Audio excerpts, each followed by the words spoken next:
نحمده ونصلي على رسوله الكريم اما بعد فاعوذ بالله من الشيطان الرجيم بسم الله الرحمن الرحيم رب اشرح لي صدري ويسر لي امري واحلل عقدة من لساني يفقهوا قولي يا ايها الذين آمنوا كتب عليكم الصيام كما كتب على الذين من قبلكم لعلكم تتقون ایام معدودات فمن كان منكم مريضا او على سفر فعدة من ایام اخر وعلى الذين يطيقونه فدية طعام مسكين فمن تطوع خيرا فهو خير له وان تصوموا خير لكم ان كنتم تعلمون شهر رمضان الذي انزل فيه القرآن هدى للناس وبينات من الهدى والفرقان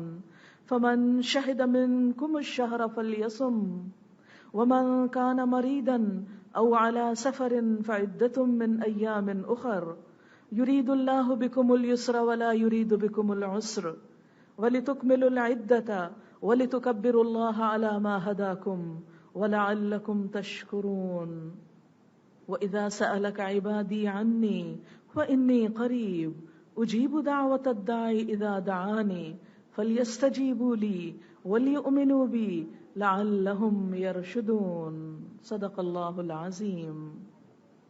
شروع کرتی ہوں اللہ کے نام سے جو بے انتہا مہربان نہایت رحم فرمانے والا ہے۔ اے لوگو جو ایمان لائے ہو، تم پر روزے فرض کیے گئے جیسا کہ تم سے پہلے لوگوں پر فرض کیے گئے تھے تاکہ تم بچ سکو۔ گنتی کے چند دن ہیں، تو تم میں سے جو شخص بیمار ہو یا سفر پر ہو تو وہ دوسرے دنوں سے گنتی کو پورا کر لے، اور ان لوگوں پر جو اس کی طاقت رکھتے ہوں پھر روزہ نہ رکھیں تو ایک مسکین کو کھانا کھلانا فدیہ ہے۔ تو جو کوئی خوشی سے نیکی کرے تو وہ اس کے لیے بہتر ہے، اور یہ کہ تم روزہ رکھو یہی تمہارے لیے زیادہ اچھا ہے اگر تم جانتے ہو۔ رمضان وہ مہینہ ہے جس میں قرآن اتارا گیا، لوگوں کے لیے ہدایت، تمام انسانوں کے لیے رہنمائی اور ہدایت کی واضح نشانیاں اور حق و باطل میں فرق کر دینے والی کتاب۔ تو جو کوئی تم میں سے اس مہینے کو پائے اسے چاہیے کہ روزہ رکھے، اور جو کوئی بیمار ہو یا سفر پر ہو تو دوسرے دنوں سے گنتی پوری کر لے۔ اللہ تمہارے ساتھ آسانی چاہتا ہے، مشکل نہیں چاہتا۔ اور تاکہ تم گنتی پوری کرو اور تم اللہ کی بڑائی بیان کرو اس پر جو اس نے تمہیں ہدایت عطا کی، اور تاکہ تم اس کے شکر گزار بن جاؤ۔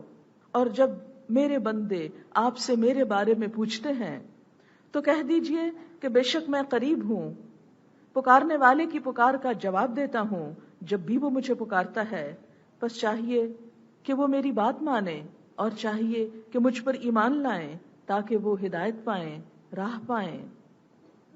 معزز خواتین، رمضان المبارک کی آمد ہے۔ نبی اکرم صلی اللہ علیہ وسلم کا یہ طریقہ تھا کہ رمضان کی آمد سے پہلے شعبان میں ہی اس کی تیاری شروع کر دیتے، اور شعبان کے مہینے میں ہی عبادت میں کچھ اضافہ کر لیتے جو روزے اور صدقہ خیرات کی شکل میں ہوتا تھا۔ اس کے علاوہ ایک موقع پر شعبان کی آخری تاریخ کو نبی اکرم صلی اللہ علیہ وسلم نے ایک خطبہ دیا جس کے ذریعے رمضان کی فضیلت پر اور روزے کی اہمیت کے بارے میں صحابہ کرام کو ذہنی طور پر تیار کیا۔ اگرچہ یہ تمام باتیں جو روزے سے متعلق ہیں ہم میں سے بہت سے لوگ بہت اچھی طرح جانتے ہیں، لیکن کسی بھی چیز کو محض جان لینے سے بات نہیں بنتی۔ کوئی بھی کام زیادہ بہتر طریقے سے کرنے کے لیے ضروری ہے کہ اس کے کرنے سے پہلے ہم ذہنی طور پر، روحانی طور پر اس کے لیے تیار ہوں، اپنے آپ کو یاد دہانی کرائیں، کیونکہ انسان تو ہے ہی بھولنے والی چیز۔ تو کوئی بھی عبادت جسے پوری روح کے ساتھ، پورے شعور کے ساتھ کیا جاتا ہے، اس کے کرنے کا لطف ہی کچھ اور ہے، اور وہ عبادت جو محض ایک روٹین کے تحت کر لی جائے، اور وہ روزہ جو صرف بھوکے پیاسے ہونے کا نام رہ جائے، تو ایسا روزہ انسان کو حقیقی معنوں میں وہ فائدہ نہیں دیتا جس کے لیے اللہ تعالیٰ نے یہ روزے ہم پر فرض کیے۔ اس لیے ضروری معلوم ہوتا ہے کہ قرآن پاک کی تفسیر کے باقاعدہ پروگرام کے آغاز میں رمضان المبارک سے متعلق تمام باتیں دہرا لی جائیں. یہ میری اپنی ذات کے لیے بھی یاد دہانی ہے اور آپ سب بہنوں کے لیے بھی ایک یاد دہانی ہے، تاکہ رات اگر ہم تراویح پڑھیں اور کل صبح انشاءاللہ جب روزہ رکھیں تو پورے شعور کے ساتھ، پوری روح کے ساتھ اور پوری طرح اس عبادت سے لطف اندوز بھی ہوں، اور اس کا جو اجر و ثواب اور جو اس کا فائدہ اللہ تعالیٰ نے بتایا ہے اسے بھی پوری طرح حاصل کر سکیں. تو یہ چند باتیں اسی چیز کو ذہن میں رکھتے ہوئے آپ سے کرنا چاہ رہی ہوں. امید ہے کہ آپ ان پر غور فرمائیں گے. پہلی چیز جو اللہ تعالیٰ اس آیت میں فرماتے ہیں، یا ایھا الذین آمنوا، اے لوگو جو ایمان لا چکے ہو. گویا تمام ان لوگوں سے خطاب ہے جو اللہ کو، رسولوں کو، آخرت کو اور آخرت کے حساب کتاب کو مانتے ہیں، اور وہ سب آپ ہیں. یا ایھا الذین آمنوا، ہم بھی ان لوگوں میں شامل ہیں جو ایمان لائے. کیا کرو؟ کتب علیکم الصیام، تم پر روزے فرض کر دیے گئے. کتبہ کا لفظ کتبہ سے ہے. کتبہ کا مطلب ہوتا ہے لکھ لینا. کتاب ہے لکھی ہوئی چیز. گویا تم پر لکھ دیے گئے، اور لکھی ہوئی چیز بہت اہم ہوتی ہے. کسی بھی چیز کی ڈاکیومنٹیشن اور اس کو لکھ دیا جانا اس کی اہمیت کو ظاہر کرتا ہے. تو کتب علیکم الصیام، تم پر روزے لکھ دیے گئے. اسی لیے اس کا ترجمہ کیا جاتا ہے کہ تم پر روزے فرض کیے گئے، یعنی یہ ایک فرض عبادت ہے اور اسے جان بوجھ کر چھوڑا نہیں جا سکتا. اور یہ عبادت صرف ہم پر نہیں، امت مسلمہ پر، نبی صلی اللہ علیہ وسلم کی امت پر، بلکہ اس سے پہلے کی انبیاء کی امتوں پر بھی روزہ فرض کیا گیا تھا. کما کتب علی الذین من قبلکم، کیوں فرض کیا گیا؟ لعلکم تتقون، تاکہ تم بچ سکو. تتقون، تقوی کے لفظی معنی ہے کسی چیز سے بچنا. کس چیز سے بچتا ہے انسان؟ بظاہر کھانے پینے سے بچتا ہے، بظاہر اپنی نفسانی خواہشات کے پورا کرنے سے بچتا ہے. لیکن انسانی ضروریات سے یہ بچنا، وہ بنیادی ضروریات جو انسان کے ساتھ ہر دم لگی رہتی ہیں، ان ضروریات سے جب انسان پرہیز کرتا ہے، کھانے پینے سے بچتا ہے، تو دراصل بچنے کی ایک پریکٹس ہوتی ہے، بچنے کی ایک ایکسرسائز ہوتی ہے. اور جب انسان اپنے نفس پر کنٹرول کرنا سیکھتا ہے تو پھر گناہوں سے بھی بچ جاتا ہے. روزہ دراصل کیا ہے کہ صبح سے لے کر شام تک تم کھانے پینے اور نفسانی خواہشات کو کرنے سے، حالانکہ وہ جائز ہیں، ان جائز ضروریات سے بھی تم بچو، تاکہ تم ان جائز ضروریات سے بچ کر ناجائز چیزوں سے بھی بچ سکو، اور جب ناجائز چیزوں سے بچو تو پھر برے انجام سے بھی بچ سکو. یہ ہے روزے کا اصل مطلب، لعلکم تتقون، تاکہ تم بچنا جان لو. بات یہ ہے کہ ہم انسان بہت دفعہ چاہتے ہیں کہ غلط کاموں سے بچ سکیں، لیکن باوجود خواہش کے، باوجود کوشش کے بچ نہیں سکتے. عام طور پر بھی آپ نے دیکھا ہوگا کہ جب خواتین ڈائٹنگ کرتی ہیں، کھانے سے بچنا چاہتی ہیں، تو اس بچنے میں بڑی دقت ہوتی ہے، بڑی مشقت ہوتی ہے. اور جب کوئی نہ دیکھ رہا ہو تو نظر چرا کے کچھ نہ کچھ کھا بھی لیا جاتا ہے، کیونکہ وہ معاملہ اپنے ساتھ جو ہوتا ہے. مگر روزہ ایک ایسی عبادت ہے کہ جس میں اللہ کے لیے کھانے پینے سے بچا جاتا ہے. آپ تنہا ہوں، ایسی جگہ پر ہوں جہاں کوئی نہ دیکھتا ہو، کوئی پوچھنے والا نہ ہو، کوئی سزا دینے والا نہ ہو، کوئی پکڑنے والا نہ ہو، لیکن پھر بھی خواہ کتنے بھی بھوکے ہوں، کتنے بھی پیاسے ہوں، کتنے ہی جذبات سے مغلوب ہوں، لیکن آپ وہ کام نہیں کرتے جو اس حالت میں اللہ نے آپ کو روک دیا کرنے سے. اس طرح ضبط نفس کی ایک ایسی ٹریننگ ہوتی ہے، اور انسان کو بار بار یہ احساس دلایا جاتا ہے کہ جس رب کے حکم سے تم حلال چھوڑ رہے ہو، اسی رب کے حکم سے تم حرام کو بھی چھوڑ دو.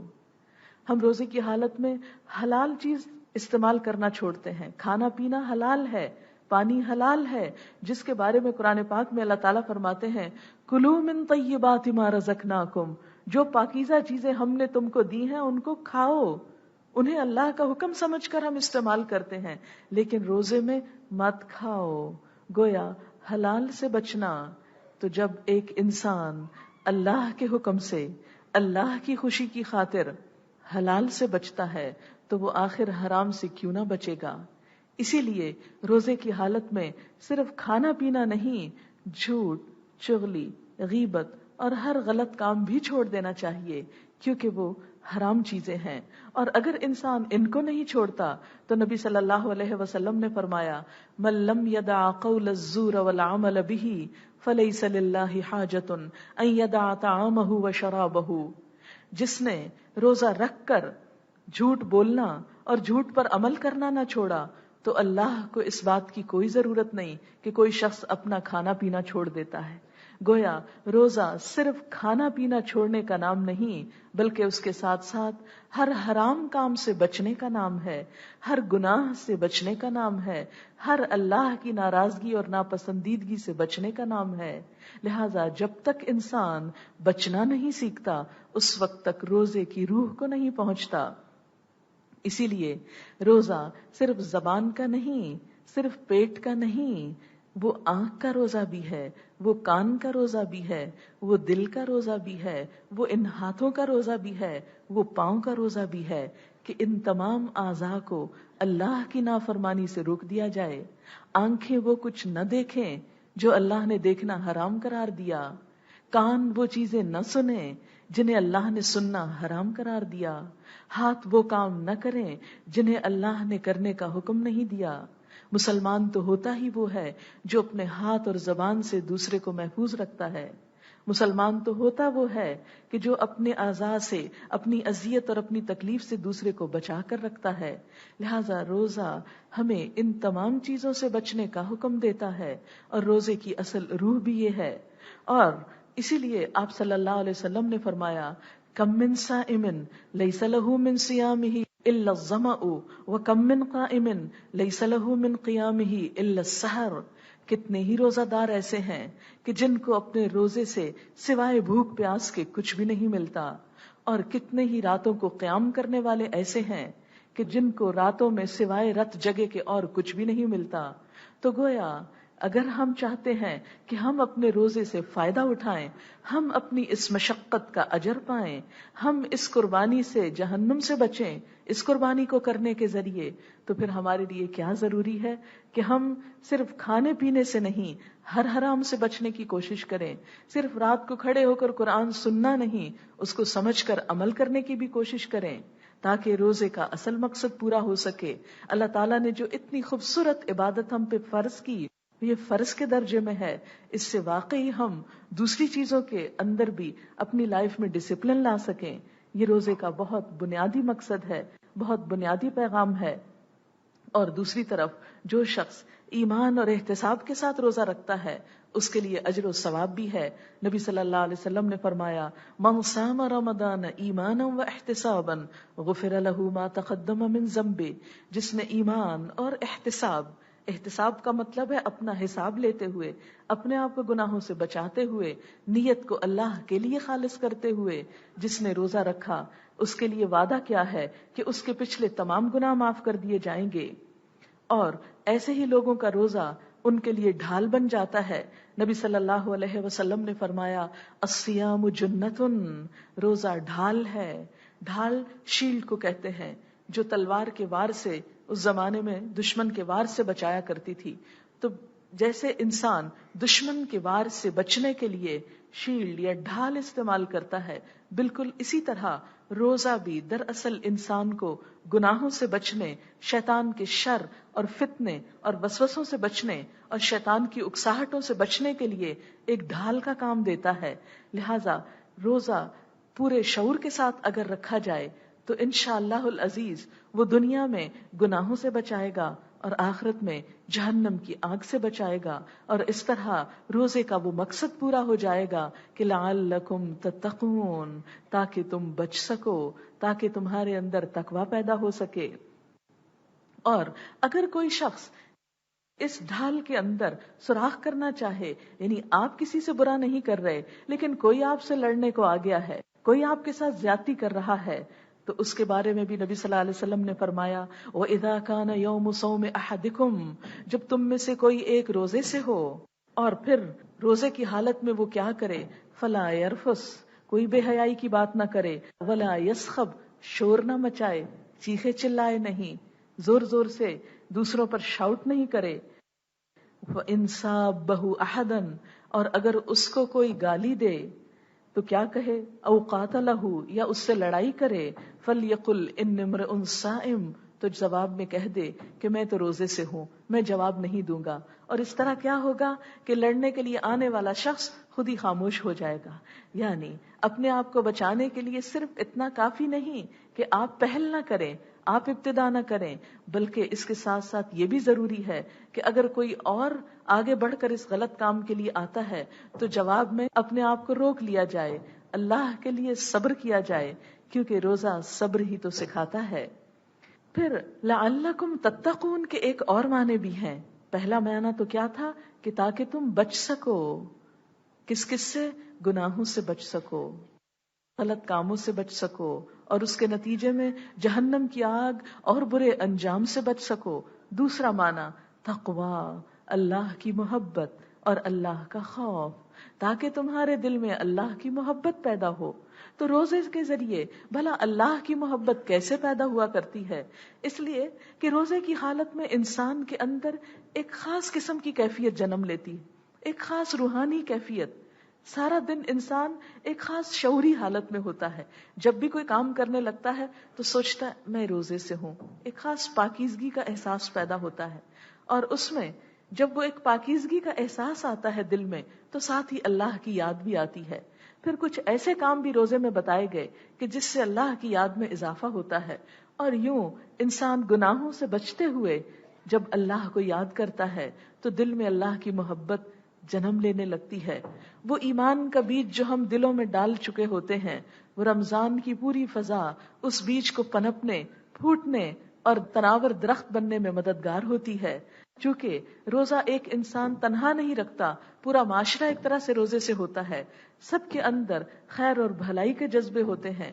اس لیے جب شیطان بند کر دیے جاتے ہیں، ان کے شر سے بچ کر اور دیگر شر سے بچ کر جب سب لوگ مل کر ایک اجتماعی عبادت میں ہوتے ہیں تو سب کے اندر ایک ایمانی اور نورانی کیفیت پھوٹ رہی ہوتی ہے. وہ نورانی کیفیت انسان کے دل میں اللہ کی محبت میں اضافہ کرتی ہے. لہذا لعلکم تتقون، تاکہ تمہارے دل میں تقوی پیدا ہو جائے. اور تقوی جو ہے دل کی اس کیفیت کا نام ہے جو ہمیشہ اللہ تعالیٰ کے حاضر و ناظر ہونے کا انسان کو یقین دلاتی ہے، جس کے ذریعے انسان خیر اور شر میں تمیز کر سکتا ہے، جو انسان کو نیکی سے محبت اور برائی سے نفرت دلاتی ہے. اگر ایک لفظ میں سوچا جائے کہ کیا ہے تقوی، تقوی دل کی تڑپ ہے، دل کے ایک خاص احساس کا نام، اس دل کی کیفیت کا نام جو اللہ کی محبت میں تڑپتا ہے، جو نبی صلی اللہ علیہ وسلم سے محبت رکھتا ہے، جو اہل ایمان سے محبت رکھتا ہے. تقوی دلوں کو نرم کر جاتا ہے، دلوں میں ایک خوشگوار جھونکا لاتا ہے، دلوں کو حسد، بدگمانی اور بری سوچ سے بچاتا ہے. تقوی دل کی بہار ہے، تقوی خیر ہی خیر ہے. یہ روزے سے ہی نصیب ہوتا ہے. جب انسان اللہ کی مرضی کے کام کر کے اللہ کو خوش کرتا ہے تو اللہ تعالیٰ کی خاص عنایت، خاص رحمت کا مستحق ہوتا ہے. جیسا کہ آپ سب جانتے ہیں کہ رمضان کا پہلا عشرہ رحمت ہے، دوسرا مغفرت ہے، تیسرا عذاب جہنم سے رہائی ہے. تو پہلے عشرے کے شروع ہوتے ہی شیاطین باندھ دیے جاتے ہیں اور انسان کو نیکی کرنے کے لیے کھلے مواقع مہیا کیے جاتے ہیں. ان مواقع سے جو انسان فائدہ اٹھاتا ہے اس کے دل میں ایمان کا نور پھوٹنے لگتا ہے اور اس طرح دل اللہ کی محبت سے سرشار ہو جاتا ہے. رات کو جب انسان نماز میں کھڑا ہوتا ہے تو اس وقت بھی اللہ کی محبت ہی اس کو وہاں کھڑا کرتی ہے، ورنہ تو عشاء کی نماز ہی اتنی لمبی ہے کہ انسان اسی کو مشکل پڑھ پاتا ہے. تو کہاں یہ کہ اس میں مزید کچھ تراویح کا، نوافل کا بھی ایڈیشن کر لیا جائے، تو یہ ایڈیشن تو نماز کو اور بڑا اور بھاری اور بوجھل بنا دیتا ہے. لیکن جب اللہ کی محبت آنے لگتی ہے تو یہ لمبی لمبی نماز بھی انسان پہ بہت آسان ہو جاتی ہے، اس کے اندر بہت شوق پیدا ہو جاتا ہے. پھر آپ دیکھیں کہ تقوی اگر انسان کے اندر آ جائے تو انسان کو کیا کچھ ملتا ہے. عموماً ہم سمجھتے ہیں کہ اگر ہم دنیا کے پیچھے زیادہ بھاگیں گے تو بہت ساری چیزیں ہم کو مل جائیں گی، لیکن نبی صلی اللہ علیہ وسلم نے کیا بتایا کہ تم جتنا اس کے پیچھے بھاگو گے وہ تمہارے آگے آگے بھاگے گی. وہ تم سے منہ موڑ کر دوسری طرف کو جائے گی، لیکن جب تم اسے چھوڑ کر اللہ کی طرف آؤ گے تو یہ تمہارے پیچھے آنے لگے گی. یہ اس کا مزاج ہے، مختلف مزاج ہے. لیکن ہم اس سے بالکل مختلف سوچتے ہیں. ہم سوچتے ہیں ہم جتنا دنیا کے کاموں میں زیادہ وقت لگائیں گے اتنی ہماری زندگی زیادہ آسان ہوگی. لیکن آپ دیکھیں گے انشاءاللہ اس مہینے میں روزانہ قرآن کے لیے وقت نکالتے ہوئے آپ دنیا کے کاموں کا کچھ حصہ چھوڑ کر جب یہاں آئیں گے تو واپس جا کر دنیا کے کام بھی ہو جائیں گے، لیکن دل کی جو ایک خاص خوشی، دل کی جو ایک خاص کیفیت اور طاقت ہے وہ ایک اضافی انعام ہوگا اللہ کی طرف سے انشاءاللہ. تو بہرحال تقویٰ جب انسان اختیار کرتا ہے تو بہت ساری نعمتیں آنے لگتی ہیں. وہ کیا کیا نعمتیں ہیں جو تقویٰ کی وجہ سے ملتی ہیں؟ روزہ تقویٰ کا ذریعہ اور تقویٰ بے شمار نعمتوں کا ذریعہ. ان میں سے سب سے پہلی نعمت ہدایت. قرآن پاک کی ابتدا میں ہی اللہ تعالیٰ فرماتے ہیں ذالک الکتاب لا ریب فیہ ھدی للمتقین، یہ کتاب جس میں کوئی شک نہیں متقی لوگوں کو ہدایت دیتی، جن کے دل میں اللہ کے لیے تڑپ ہوتی ہے، جو دل اللہ کی محبت میں تڑپتے ہیں، احساس رکھتے ہیں، ان کو یہ کتاب ہدایت دیتی ہے. پھر اللہ کی مدد آتی ہے. قرآن پاک میں اللہ تعالیٰ فرماتے ہیں ان اللہ مع الذین اتقوا، یقیناً اللہ ان لوگوں کے ساتھ ہے جو تقویٰ کرتے ہیں. اللہ تقویٰ والوں کے ساتھ ہے. والذین هم محسنون، اور وہ جو احسان کرتے ہیں. پھر ولایت نصیب ہوتی ہے. اللہ ولی المتقین، اللہ دوست ہے متقی لوگوں کا، مددگار ہے متقی لوگوں کا. اور ولایت سے مراد یہ نہیں کہ وہ کوئی خاص قسم کے لوگ ہوتے ہیں جنہیں یہ نصیب ہوتی، نہیں، آپ بھی ان میں سے ایک ہو سکتے ہیں. آپ اپنے اندر اللہ کی محبت پیدا کیجئے. آپ خواہ دنیا کے کسی کام میں ہوں لیکن آپ اللہ کے دوست ہو سکتے ہیں. پھر اللہ کی محبت حاصل ہوتی ہے. ان اللہ یحب المتقین. پھر اللہ کے نزدیک انسان کا بہت بہترین مقام بنتا ہے. ان اکرمکم عند اللہ اتقاکم، تم میں سب سے زیادہ عزت والا وہ ہے اللہ کے نزدیک جو سب سے زیادہ تقوی والا ہے. یہ مہینہ آپ کو یہ تمام نعمتیں عطا کرے گا اگر آپ نے شعوری طور پر روزے رکھے. پھر علم کے حصول کا ذریعہ، خصوصاً وہ علم جو انسان کے لیے اس دنیا کے اندھیروں میں راستہ دکھاتا ہے، وہ بھی تقویٰ کے ذریعے ملتا ہے. قرآن پاک میں آتا ہے واتقوا اللہ ویعلمکم اللہ، اللہ کا تقویٰ کرو اور اللہ تم کو سکھا دے گا. پھر بشارت، خوشخبریاں. قرآن پاک میں آتا ہے الذین آمنوا وکانوا یتقون لہم البشری فی الحیاۃ الدنیا والآخرہ، وہ لوگ جو ایمان لائے اور وہ جو تقوی اختیار کرتے ہیں ان کے لیے دنیا میں بھی خوشخبریاں ہیں اور آخرت میں بھی. یعنی دنیا میں بھی ان کو گڈ نیوز، خوشی کی باتیں، سکون کی باتیں ان کو نصیب ہوں گی اور آخرت میں تو ہوں گی ہی. پھر اسی طرح اللہ کی حفاظت آتی ہے. اللہ تعالیٰ فرماتے ہیں وَإِن تَصْبِرُوا وَتَتَّقُوا لَا يَضُرُّكُمْ كَيْدُهُمْ شَيْئًا، اگر تم صبر کرو گے اور تقویٰ کرو گے تو تمہیں ان کی چالیں کچھ بھی نقصان نہیں دیں گی. یعنی دشمنوں کی، حاسدوں کی جو چالیں ہیں وہ انسان کو نقصان نہیں دے سکتی اگر انسان اللہ کا تقویٰ رکھتا ہو. رزق کی تنگی سے نجات اور رزق کی فراہمی بھی تقویٰ کے ذریعے ہوتی ہے. فرمایا وَمَن يَتَّقِ اللَّهَ يَجْعَل لَّهُ مَخْرَجًا وَيَرْزُقْهُ مِنْ حَيْثُ لَا يَحْتَسِبُ، جو اللہ کا تقویٰ اختیار کرے گا اللہ اس کے لیے ہر مشکل سے نکلنے کا راستہ بنا دے گا، ہر مشکل سے نکلنے کا ذریعہ، ہر تنگی میں آسانی ہونے لگے گی. وَيَرْزُقْهُ مِنْ حَيْثُ لَا يَحْتَسِبُ، اور وہاں سے اس کو رزق دے گا جہاں سے وہ سوچ بھی نہیں سکتا. پھر زندگی کی تاریکیوں میں اجالا، زندگی میں غم، پریشانیاں، دکھ، کدھر کو جائیں، کیا کریں، کیسے کریں. تقویٰ اگر آ جائے تو یہ سارے دکھ چلے جاتے ہیں. اتقوا اللہ وآمنوا برسولہ یؤتکم کفلین من رحمتہ ویجعل لکم نورا تمشون بہ، اللہ سے ڈرو اور اس کے رسول پر ایمان لاؤ، وہ اپنی رحمت کے 2 حصے تم کو دے گا اور تمہارے لیے ایک ایسا نور پیدا کر دے گا جس کی روشنی میں تم چلو گے. وہ نور بصیرت جو انسان کو نصیب ہوتا ہے تو دنیا کے بڑے بڑے کٹھن مرحلوں پہ آسانی سے فیصلے کر جاتا ہے، فلاح اور کامیابی کے فیصلوں کی طرف انسان بڑھنے لگتا ہے. پھر ہر کام میں آسانی کا وعدہ ہے. من یتق اللہ یجعل لہ من امرہ یسرا، جو اللہ کا تقوی اختیار کرے گا اللہ تعالیٰ اس کے کاموں میں آسانی پیدا کر دے گا. یجعل لہ من امرہ یسرا، آسانیاں. پھر گناہوں سے چھٹکارا تقوی کے ذریعے، اجر میں اضافہ. فرمایا وَمَن يَتَّقِ اللَّهَ يُكَفِّرْ عَنْهُ سَيِّئَاتِهِ وَيُعْظِمْ لَهُ أَجْرًا، جو اللہ کا تقوی کرے گا اللہ تعالیٰ اس کی برائیوں کو، اس کے گناہوں کو اس سے دور کر دے گا اور اس کو بہت بڑا اجر عطا کرے گا۔ پھر زمین و آسمان کی برکتوں کے دروازے کھل جاتے ہیں۔ وَلَوْ أَنَّ أَهْلَ الْقُرَىٰ آمَنُوا وَاتَّقَوْا لَفَتَحْنَا عَلَيْهِمْ بَرَكَاتٍ مِّنَ السَّمَاءِ وَالْأَرْضِ، اگر بستی والے ایمان لاتے اور تقوی اختیار کرتے تو ہم ان پر آسمان و زمین کی برکتوں کے دروازے کھول دیتے۔ اسی طرح جنت کا وعدہ بھی متقی لوگوں کے لیے، ان للمتقین عند ربہم جنات النعیم، متقی لوگوں کے لیے ہے نعمتوں بھرے باغات ہیں۔ جب انسان وہاں پہنچے گا تو ہر دل پسند چیز اس کو نصیب ہوگی۔ قرآن پاک میں اللہ تعالیٰ فرماتے ہیں وَسَارِعُوا إِلَىٰ مَغْفِرَةٍ مِّن رَّبِّكُمْ وَجَنَّةٍ عَرْضُهَا السَّمَاوَاتُ وَالْأَرْضُ أُعِدَّتْ لِلْمُتَّقِينَ، سارعوا، جلدی کرو، تیز چلو، إِلَىٰ مَغْفِرَةٍ مِّن رَّبِّكُمْ، اپنے رب کی بخشش کی طرف، وَجَنَّةٍ، اور جنت کی طرف، عَرْضُهَا السَّمَاوَاتُ وَالْأَرْضُ، جس کا عرض آسمان و زمین کے برابر ہے، اعدت للمتقین، جو متقی لوگوں کے لیے تیار کی گئی ہے۔ اسی لیے نبی اکرم صلی اللہ علیہ وسلم یہ دعا مانگا کرتے تھے اللہم انا نسألک الہدی والتقی والعفاف والغنی، اے اللہ ہم تجھ سے سوال کرتے ہیں ہدایت کا، تقوی کا، پاکیزگی کا اور بے نیازی کا۔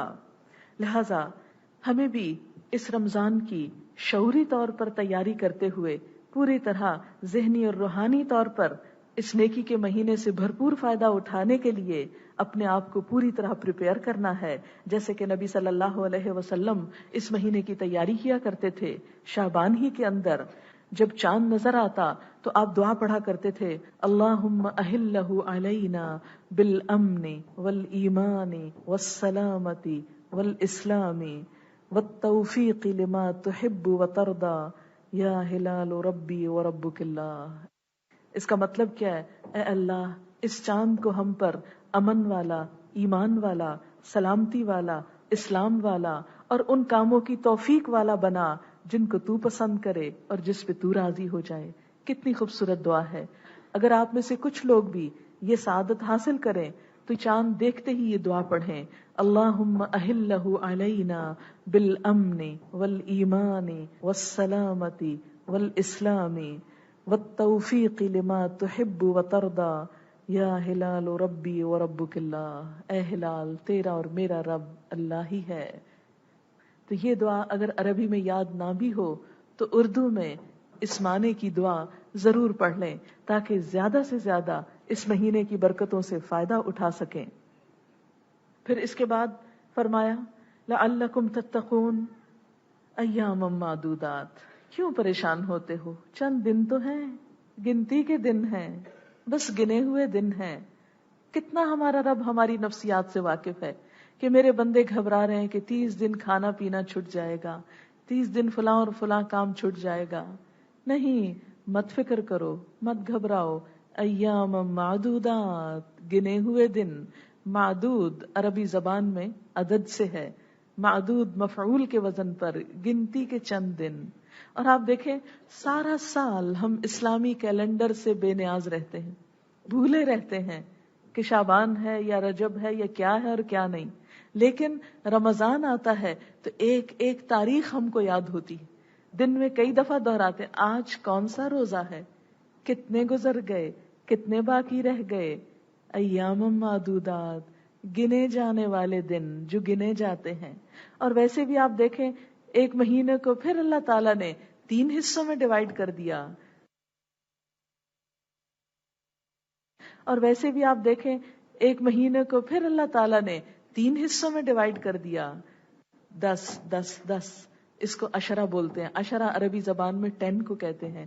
پہلے 10 دن رحمت کا عشرہ، او پہلا گیا، دوسرے 10 دن مغفرت کا، او دوسرا گیا، اور تیسرے کا تو پتہ ہی نہیں چلتا، تاک راتوں کی وجہ سے اتنی تیزی آ جاتی ہے عبادت میں اور اللہ کی طرف رجوع کرنے میں، اور بالآخر پھر ختم ہو جاتا ہے۔ خوش قسمت ہوتے ہیں وہ لوگ جن کو یہ دن نصیب ہوں، اور خوش قسمت ہیں وہ جو ان دنوں سے بھرپور فائدہ اٹھائیں۔ ایام معدودات، لیکن اس میں بھی ہمارا رب کتنا مہربان ہے. فرمایا فمن کان منکم مریدن، تم میں سے جو کوئی بیمار ہو جائے، او علی سفرن، یا اس کو سفر کرنا پڑ جائے، تو وہ کیا کرے؟ اس کو اجازت ہے وہ روزہ چھوڑ دے اور پھر بعد میں ان روزوں کی گنتی پوری کر لے. فعدۃ من ایام اخر، وہ دوسرے دنوں میں اس کی قضا کر لے. تو گویا روزہ ایک ایسی عبادت ہے کہ اگر کسی حقیقی عذر کی وجہ سے، شرعی مجبوری کی وجہ سے چھٹ جائے، جس میں 2 یہاں قرآن پاک میں بتائی گئی ہیں اور کچھ سنت رسول صلی اللہ علیہ وسلم میں بھی ہیں، جن کی طرف میں لیٹر آن آؤں گی فقہی مسائل کی طرف، تو اس کو کیا کرنا چاہیے؟ بعد میں گنتی پوری کرنی چاہیے. وَعَلَى الَّذِينَ يُطِيقُونَهُ، اور ان لوگوں پر جو اس کی طاقت رکھتے ہوں. یہ ابتدائی دور کا حکم ہے.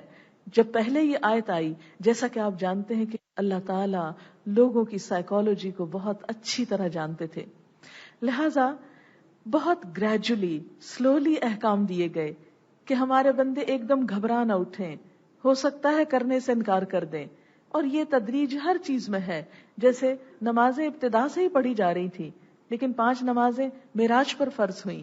اسی طرح زکوٰۃ کا حکم مکہ میں بھی موجود تھا، لیکن اس کا خاص ڈسپلن مدینہ میں قائم کیا گیا. روزہ مکہ میں بھی موجود تھا، لیکن خاص ڈسپلن مدینہ میں آ کے ہوا. یہ آیت بھی مدنی ہے. اور ابتدا میں کیا رخصت دی گئی کہ جو طاقت رکھتے ہوں پھر نہ رکھ سکیں، نہ رکھنا چاہیں، وہ دوسروں کو کھانا کھلا دیں. کیونکہ عموماً کیا ہوتا ہے کہ جن کے پاس خود بہت کھانے کو ہوتا ہے انہی کے لیے روزہ مشکل ہوتا ہے.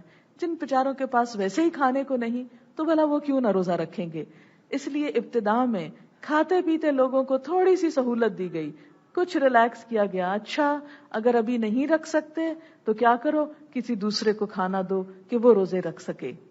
لیکن بعد میں پھر دوسرا حکم آیا، اس حکم کو منسوخ کر گیا کہ نہیں، اب چاہے کھاتے پیتے ہو یا نہیں، اب روزہ رکھ لو. کیوں؟ اس لیے کہ جب انسان دوسروں کو روزہ رکھتے دیکھتا ہے تو اس کا حوصلہ بنتا ہے، میں ایسے ہی ڈر رہا تھا، یہ تو کوئی زیادہ مشکل عبادت نہیں، میں بھی رکھ سکتا ہوں، اور میں کیوں نہ اس اجر اور ثواب کو پاؤں جس کو دوسرے لوگ پا رہے ہیں. کیا میں صرف دوسروں ہی کو روزہ رکھواؤں؟ میں خود کیوں نہ اس کام میں شریک ہوں. لہٰذا اس حکم کے اختتام پہ فرمایا کہ فدیہ کیا ہے؟ طعام مسکین، ایک مسکین کا کھانا. اس کی تفصیل میں انشاءاللہ بعد میں بتاتی ہوں. فمن تطوع خیرا فہو خیر اللہ، تو جو خوشی سے نیکی کرے وہ اس کے لیے زیادہ اچھا ہے. ہمیں روزہ مجبوری سے نہیں رکھنا، ہمیں مصیبت کے مارے نہیں رکھنا، ہمیں روزہ محبت سے رکھنا ہے، خوشی سے نیکی کرنا ہے. من تطوع خیرا، تطوع ہوتا ہے جو دل کی خوشی سے نیکی کرے، تو اس کے لیے وہ اچھا ہے. یہ حکم ان کو پہلے دیا گیا جو روزہ رکھ سکتے ہو نہ رکھیں، پھر بھی رکھیں تو بہت اچھا ہے. اور عام طور پر بھی سب لوگ جب روزہ رکھیں تو خوشی سے روزہ رکھیں. وَأَن تَصُومُوا خَيْرٌ لَكُمْ، اور یہ کہ تم روزہ رکھو تمہارے لیے زیادہ اچھا ہے. ان کنتم تعلمون، اگر تم جانتے ہو. کیا جانتے ہو؟ اس کا اجر اور ثواب جانتے ہو. شہر رمضان الذی انزل فیہ القرآن، رمضان وہ مہینہ ہے جس میں قرآن اتارا گیا. تو رمضان میں پہلا کام روزہ رکھنا، دوسرا کام قرآن سے تعلق. قرآن سے تعلق روزے کا ایک خاص وصف ہے. جیسا کہ آپ جانتے ہیں کہ قرآن حکیم اللہ کی کتاب ہے، یہ اللہ کا کلام ہے. ہم اللہ تعالیٰ کی ذات کو دیکھ نہیں سکتے، چھو نہیں سکتے، مگر اس کے حروف اور اس کے الفاظ کو تو ہاتھ لگا سکتے ہیں، اس کے بول تو ہم پڑھ سکتے ہیں. اتنا پیار آتا ہے پھر اللہ کی اس کتاب کو کہ اللہ تعالیٰ یہ آپ کے بولے ہوئے لفظ ہیں، یہ آپ کا کلام ہے. آپ دیکھیں کہ جس سے آپ کو جتنا پیار ہوتا ہے نا، اس کی بات اتنی ہی پیاری لگتی ہے. ماؤں کو اپنے بچے کتنے اچھے لگتے ہیں، محبت ہوتی نا. بچے توتلی توتلی زبان میں بھی اوٹ پٹانگ لفظ بولتے ہیں تو مائیں وارے نیارے جاتی ہیں، نہال ہو کے جاتی ہیں. میرے بچے نے یہ بات کر دی، آج اس نے اماں کہنا شروع کر دیا، آج اس نے بابا کہنا شروع کر دیا، دیکھو آج کیا بولا. یہ ایک ایک لفظ پہ مائیں کان دھرتی ہیں بچوں کے، حالانکہ ان بچوں کی باتوں میں کوئی لاجک نہیں، کوئی معنی نہیں، کوئی کچھ بھی کام کی چیز نہیں، لیکن وہ ٹوٹے پھوٹے لفظ کیوں اچھے لگ رہے ہیں ماں کو؟ اس لیے کہ ماں کے دل میں بچے کی محبت ہے. تو یاد رکھیں، جس سے محبت ہوتی ہے اس کا ایک ایک لفظ اچھا لگتا ہے. تو قرآن پاک دراصل کیا ہے؟ ہوا کلام اللہ، یہ اللہ کا کلام ہے، یہ لکھی ہوئی شکل میں نہیں آیا، یہ بول کے سنایا گیا، جبریل کے ذریعے آیا علیہ السلام، جبریل امین نے اسے نبی صلی اللہ علیہ وسلم کو سنایا، پھر نبی صلی اللہ علیہ وسلم نے اسے امت کو سنایا۔ آپ لکھنا نہیں جانتے تھے، آپ سن کر اخذ کرتے اور آ کر بول کر سناتے۔ جب بول کر آپ سناتے تھے تو صحابہ کرام کے دلوں پر کچھ اور ہی اثر ہوتا، اور پھر اسی طرح نمازوں میں پڑھا جاتا، مجلسوں میں پڑھا جاتا۔ تو یاد رکھیں، قرآن گھر پر بیٹھ کے بھی پڑھا جا سکتا ہے، خود ٹرانسلیشن دیکھ کے بھی پڑھی جا سکتی ہے، لیکن وہ قرآن جو سن کر سمجھ میں آتا ہے، جو سن کر لطف دیتا ہے، وہ صرف ریڈنگ سے نہیں، اس لیے کہ یہ لکھی ہوئی کتاب نہیں آئی۔ اسی وجہ سے بہت سارے لوگ اس کنفیوژن میں ہوتے ہیں کہ ہم قرآن پڑھنا شروع کرتے ہیں، تفسیریں ہیں ہمارے گھر میں، مگر چند پیجز کے بعد ہم تھک جاتے ہیں، بور ہو جاتے ہیں، ہم کو سمجھ میں نہیں آتا، کبھی ایک بات ہوتی ہے، کبھی دوسری ہونے لگتی ہے، پھر تیسری شروع ہو جاتی ہے، تو اس کا ٹاپک کیا ہے، یہ کس سبجیکٹ پر ہے؟ یہ ساری کنفیوژن اس لیے ہوتی ہے کہ وہ قرآن کا مطلب ہی نہیں سمجھتے۔ قرآن کا لفظ بھی کیا بتاتا ہے؟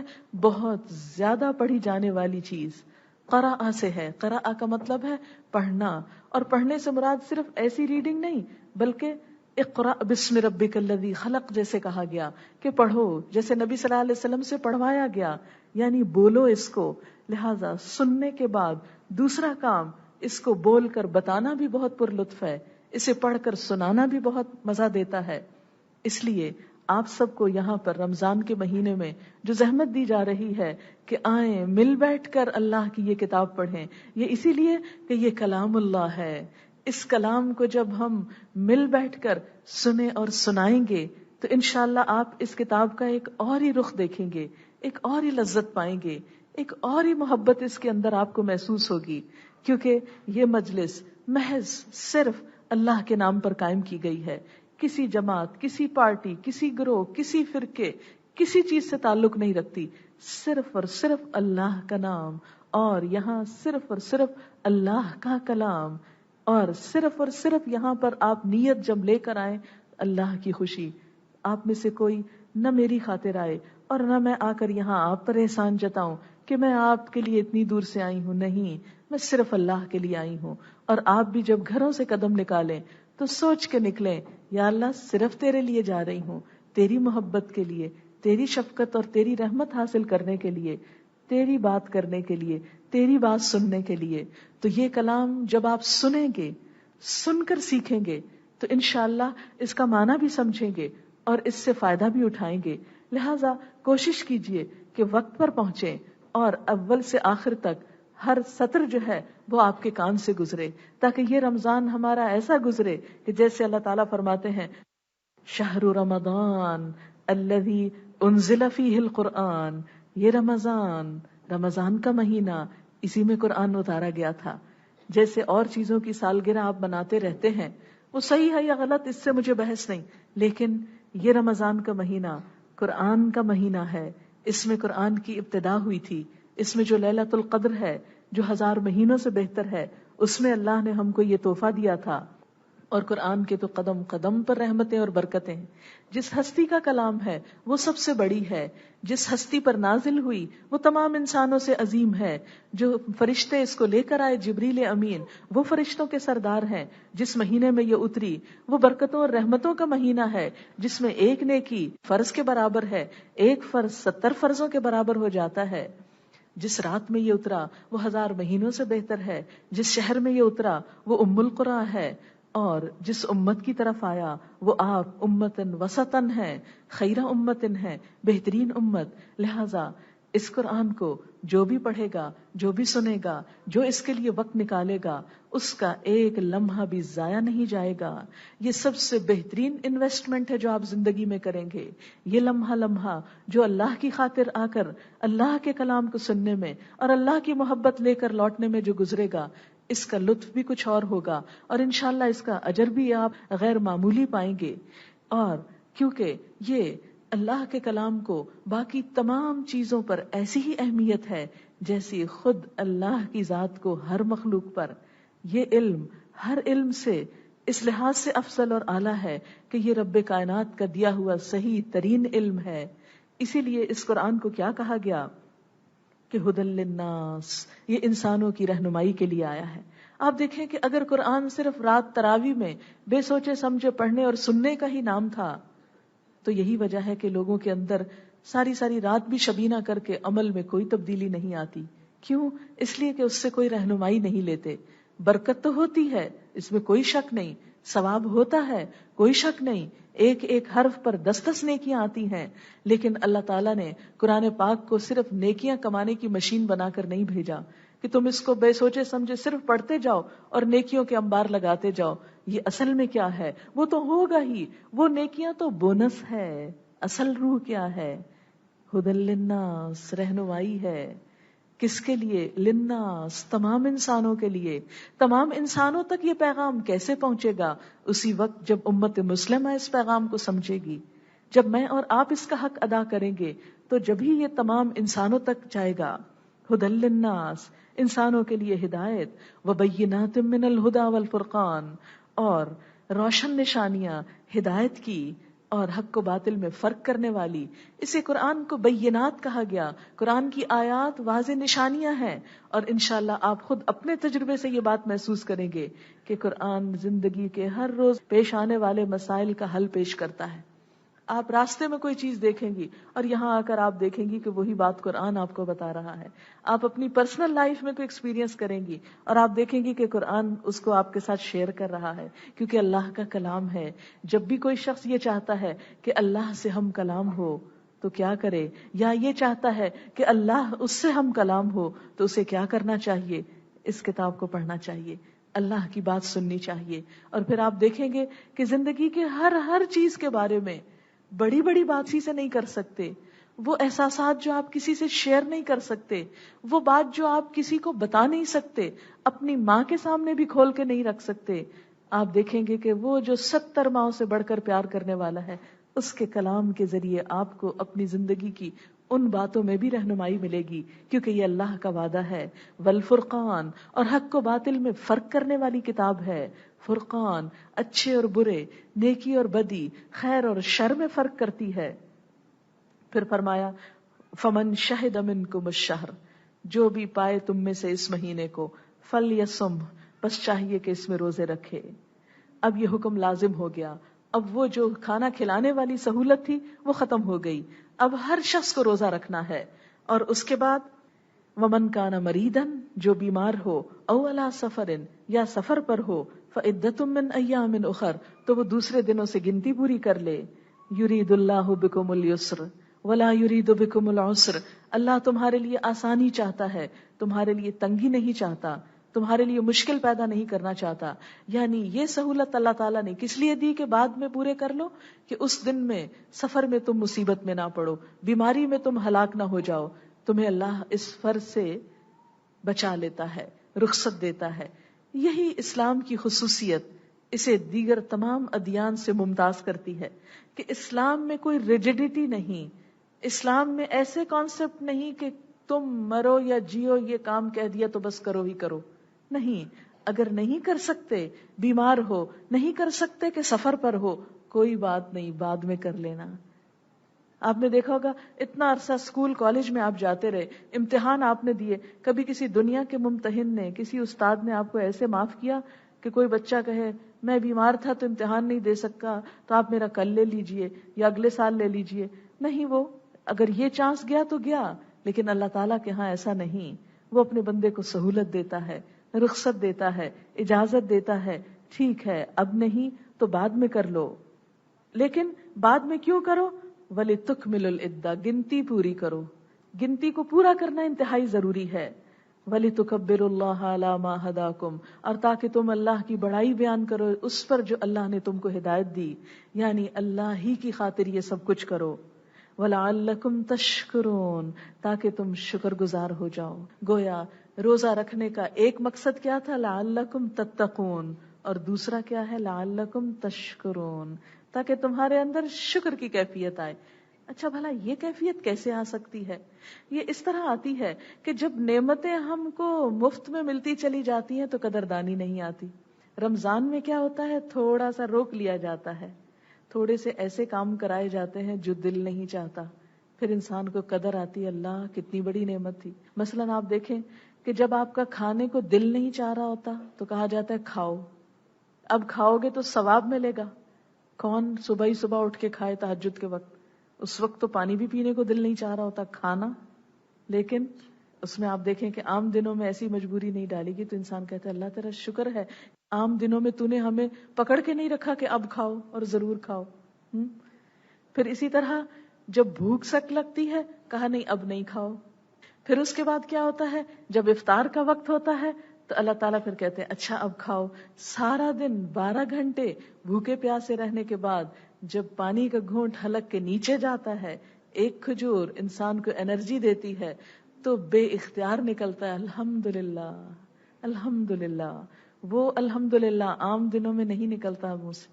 وہ الحمدللہ جو عام دنوں میں ہم بولتے ہیں وہ محض زبان سے بولتے ہیں، روزہ افطار کرتے وقت جو الحمدللہ کہتے ہیں وہ پورے جسم کی رگ رگ سے شکر ادا ہو رہا ہوتا ہے. تو یہ شکر ادا کرنے کا ایک موقع بھی ملتا ہے، لعلکم تشکرون. اور پھر اس کے بعد جب ایک روحانی غذا آپ کو ملتی ہے تو قدرتی طور پر اللہ تعالیٰ سے ایک کنیکشن جڑتا ہے، تو لعلکم تشکرون، وہ شکر ادا کرتے ہیں. اور آپ یاد رکھیں کہ ساری عبادت کا جو نچوڑ ہے وہ شکر ہے. قرآن پاک کے سب سے پہلے الفاظ کیا ہیں؟ الحمدللہ رب العالمین. سب شکر اللہ کے لیے، سب تعریف. حمد کا معنی تعریف بھی ہوتا ہے، شکر بھی ہوتا ہے. گویا ساری عبادات کا اصل نچوڑ کیا ہے؟ شکر. کہ بندہ شکر گزار بن جائے، خوشی میں بھی غم میں بھی ہر حال میں اللہ کی رضا پر راضی ہو جائے. اور جو اللہ کی رضا پہ راضی ہونا جان لیتا ہے وہی خوش قسمت ترین انسان ہے، دنیا میں بھی خوشیاں سمیٹتا ہے اور آخرت میں بھی. آپ صلی اللہ علیہ وسلم نے فرمایا بندہ مومن کا حال بھی عجیب ہے، جب اسے کوئی غم اور دکھ اور پریشانی آتی ہے تو صبر کرتا ہے، اس پر بھی اجر پاتا ہے. اور جب کوئی خوشی ملتی ہے تو شکر ادا کرتا ہے، تو خوشی کا ملنا بھی اس کے لیے اجر کا سبب بن جاتا ہے.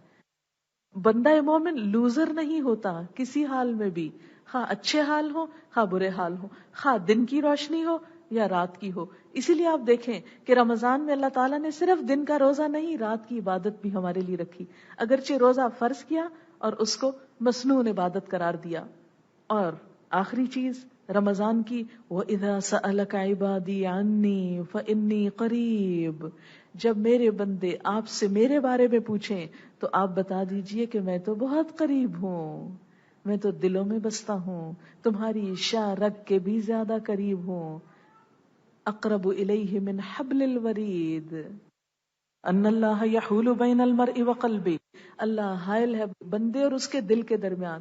تمہارے دل سے ابھی خیال ہی اٹھتا ہے کہ وہ مجھ تک پہنچ جاتا ہے، وہ اٹھ کے ابھی دماغ تک نہیں جاتا کہ پہلے میں جان لیتا ہوں کہ تم نے کیا سوچا، کیا طلب کیا، کیا مانگا. اور پھر وَهُوَ مَعَكُمْ أَيْنَمَا كُنْتُمْ، جہاں کہیں تم ہو وہ تمہارے ساتھ ہے. ایک اور جگہ پر آتا ہے کہیں 2 لوگ ہوتے ہیں تو تیسرا اللہ ہوتا ہے، 3 ہوتے ہیں تو چوتھا وہ ہوتا ہے، اس سے کم ہوتے ہیں یا زیادہ ہوتے ہیں تو وہ تمہارے ساتھ ہوتا ہے. وہ ہر جگہ تمہارے ساتھ ہے. لہٰذا روزے کی حالت میں خاص طور پر خوب خوب دعائیں کرو. پہلا کام روزہ، دوسرا کام قرآن، تیسرا کام دعا. یہ خلاصہ ہے رمضان کا. تیسرا کام دعا. دعاؤں میں اللہ کو قریب پا کر دعائیں کرنا. فَإِنِّي قَرِيبٌ أُجِيبُ دَعْوَةَ الدَّاعِ إِذَا دَعَانِ، میں جواب دیتا ہوں پکارنے والے کی پکار کا جب بھی مجھے پکارتا ہے. جب بھی مجھے پکارتا ہے میں اس کی پکار سنتا ہوں.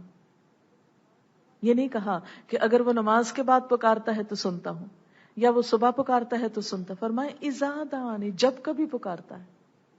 تو دعا 2 طرح سے ہوتی ہے، ایک فارمل طریقے سے، ایک انفارمل طریقے سے. فارمل طریقے سے دعا کیا ہے کہ مثلاً آپ مصلی پہ بیٹھ کے دعا مانگے، مثلاً آپ قرآن ختم کر کے دعا مانگے، مثلاً آپ عمرے حج پہ جا کر دعائیں مانگے خاص ریچول کے طور پر، مثلاً آپ نماز کی حالت میں دعا مانگے، نماز ہے ہی دعا. اور انفارمل کیا ہے؟ ہر وقت ہر جگہ دل دل میں اللہ سے مانگتے رہیں.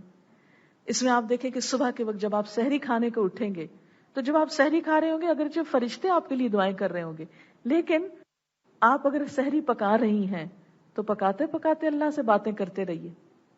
آپ اس پہ پریشان نہیں ہوئیے کہ نہیں میرا ابھی وضو نہیں، مت پریشان ہوئیے کہ آپ مسلے پہ نہیں، مت پریشان ہوئیے کہ ابھی میں نے درود شریف وغیرہ نہیں پڑھا تو میری دعا کیسے اٹھے گی.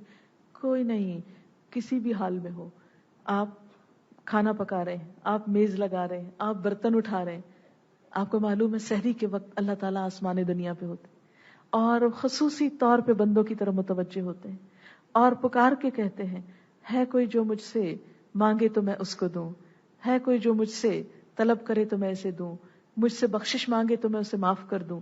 تو خاص خاص جو دعائیں ہیں وہ آپ اس وقت ضرور مانگیے. پھر اس کے بعد آپ نماز پڑھیں گے، آپ اس وقت مانگ سکتے ہیں. پھر قرآن کی تلاوت کریں گے، اس وقت بھی مانگ سکتے ہیں. چھوٹی چھوٹی دعا. صحابہ کرام کا دعا مانگنے کا طریقہ کیا تھا؟ اگر جوتے کا تسمہ بھی ٹوٹ جاتا فوراً اللہ سے رابطہ کرتے، اللہ تعالیٰ اب آپ نے دینا، یہ تو ٹوٹ گیا. جوتا کھو گیا، اللہ تعالیٰ اب آپ نے دینا، یہ تو کھو گیا. فوراً اللہ تعالیٰ سے رابطہ. وہ اس کا انتظار نہیں کرتے تھے اچھا ابھی تو یہ کام خراب ہو گیا ہے، جب ہم مصلی پہ بیٹھیں گے پھر اللہ سے مانگیں گے.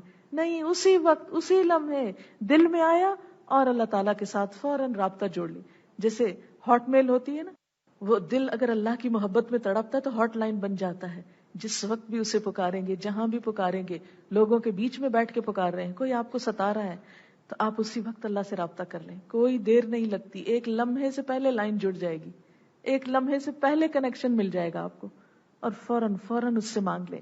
اور اسی لیے کہتے ہیں نا مظلوم کی بد دعا فوراً قبول ہوتی ہے، 7ویں آسمان تک جا پہنچتی ہے. وہ سحری کا انتظار بھی نہیں ہوتا کہ صبح آسمان دنیا پہ اللہ تعالیٰ ہو، نہیں، وہ عرش وہ اللہ تک جا پہنچتی ہے، فوراً وہاں جا لگتی ہے.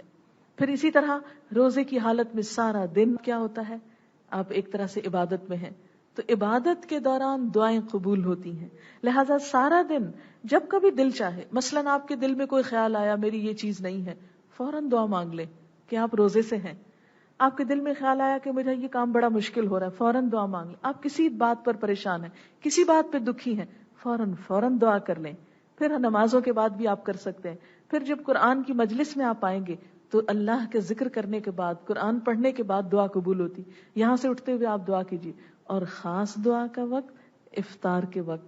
جب افطار ہوتی ہے تو دعا رد نہیں ہوتی، کیونکہ وہ مزدوری لینے کا وقت آ چکا ہوتا ہے، وہ اللہ سے کچھ مانگنے کا وقت ہے، کیونکہ سارا دن آپ نے ایک عبادت کی حالت میں گزارا. اب آپ اللہ ہی کے حکم سے روزہ افطار کر رہے ہیں. اب جب آپ اس سے مانگیں گے وہ آپ پہ خاص رحمت کر رہا ہے، اس وقت اس کی رحمتیں آ رہی ہیں. عموماً گھروں میں کیا ہوتا ہے، افطاری کا وقت ہوتا ہے، چیخ پکار ہو رہی ہوتی ہے، ابھی پکوڑے نہیں تلے گئے، ابھی پانی نہیں بنا، ابھی یہ نہیں ہوا. ابھی چھوڑیے ان باتوں کو، صرف 10 منٹ پہلے یہ کام شروع کر لیجئے، 10 منٹ پہلے میز لگا لیجئے اور سب کچھ آف کر کے اس وقت تھوڑا سا آپ مراقبے میں چلے جائیے. یعنی مراقبے میں جانے کا مطلب کیا ہے؟ یکسوئی اختیار کیجئے، کنسنٹریٹ کیجئے، غور کیجئے، احتساب کیجئے.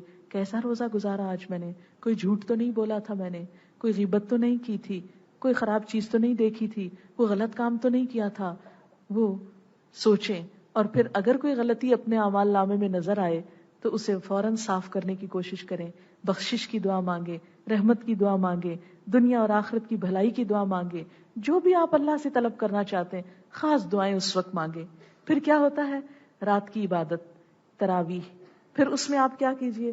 نماز پڑھیے، تراویح پڑھیے. تو ان تراویح کے بیچ میں بھی یا اختتام پر آپ دعا مانگے.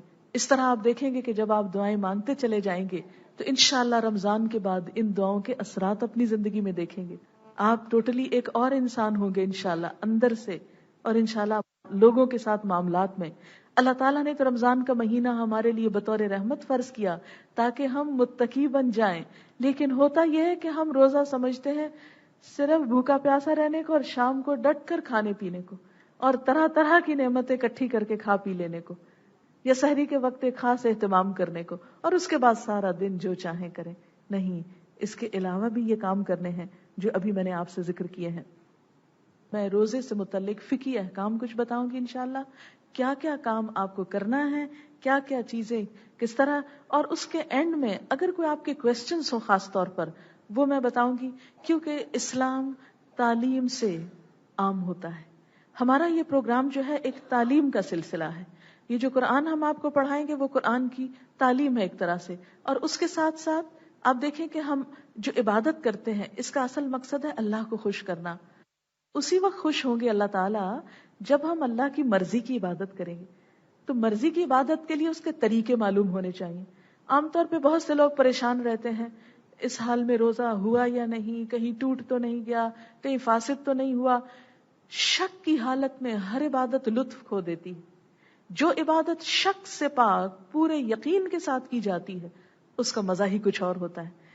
اس لیے جب آپ پورے اطمینان سے روزہ رکھیں گے، آپ کو احکام معلوم ہوں گے، کچھ اپنے لیے، کچھ یہاں سے جب آپ سیکھ کر جائیں گے تو کسی اور کو بھی بتا کر اپنے لیے صدقہ جاریہ بنائیں گے.